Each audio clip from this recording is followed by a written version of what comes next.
নিয়ে যায় এবং ধানের শীষে ভোটটা দেয়। সম্মানিত এলাকাবাসী, এবারের ভোটটা কিন্তু ভোটের সংখ্যাটা বাড়াইতে হবে। গাফিলতি করলে হবে না, অবহেলা করলে হবে না।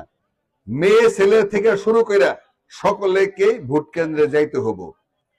আপনাদের এই গুচ্ছ গ্রামটা গরিব এলাকা, এখানে মসজিদ আছে একটা, এখানের উন্নয়ন করা দরকার। আমাদের মালয়েশিয়া প্রবাসী যে ভাই আছেন, ওনারা 3 ভাই না 4 ভাই মালয়েশিয়া থাকে, 3 ভাই 4 ভাই মালয়েশিয়া থাকে। ওনাদের সঙ্গে আমার সবসময় এলাকা নিয়ে কথা হয়। ওনার বাবা, ওনার মুরব্বী, ওরা এলাকার মানুষের জন্য কাজ করে, তাই না? মানুষের ভালো মন্দের কথা ভাবে, চিন্তা করে, নিজেরা স্বাবলম্বী মানুষ।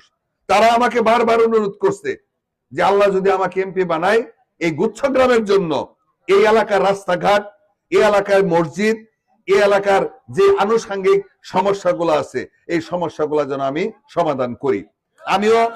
আমিও তাদেরকে কথা দিছি যে আল্লাহ যদি এমপি বানায়, ইতিমধ্যে যেহেতু সরকার গঠন হয়ে গেছে, এই এলাকার যে সমস্যাগুলি আছে, সমস্যাগুলো সমাধান করব। আমি আর কথা বাড়াবো না। ইতিমধ্যে দেখছেন তারেক রহমান সাহেব প্রধানমন্ত্রী হিসেবে দায়িত্ব নেওয়ার পরে নির্বাচনের আগে যে প্রতিশ্রুতি দিছিল, কাজ কিন্তু শুরু হয়েছে, ঠিক না? এই যে মেয়েদের জন্য ফ্যামিলি কার্ড 2500 করে টাকা, ইতিমধ্যে তালিকার কাজ শুরু করছে। প্রত্যেকটা পরিবার একজন করে মেয়েরা ফ্যামিলি কার্ড পাবেন। মসজিদে আজান দিয়ে দিছে। ইতিমধ্যে কৃষকদের জন্য কৃষি কার্ড, এই যে কার্ড, এই কার্ডগুলা, এটা ফ্যামিলি কার্ড। এরপরে আছে এই যে কৃষি কার্ড, এরকম কার্ড কৃষকরা পাবেন।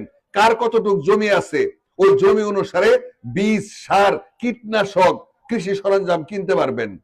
আর এটা হইতেছে পারিবারিক একটা করে মহিলা, একটা পরিবারের একটা মহিলা এই কার্ডটা পাবেন।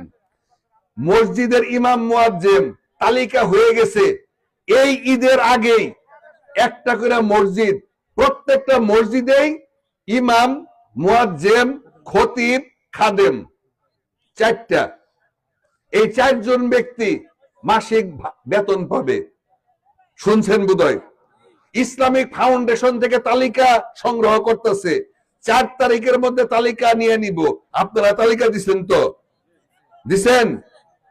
এখানে এই যে ইমাম, মুয়াজ্জিম, খতিব, সরকারের যে বেতনের অংশ, ঠিক একইভাবে তারা এই সম্মানী ভাতা তারা পাবো।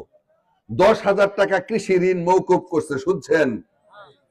সুদ সহ 10,000 টাকা কৃষি ঋণ। প্রায় 14 লক্ষ পরিবার বাংলাদেশের এই কৃষি ঋণ মওকুফ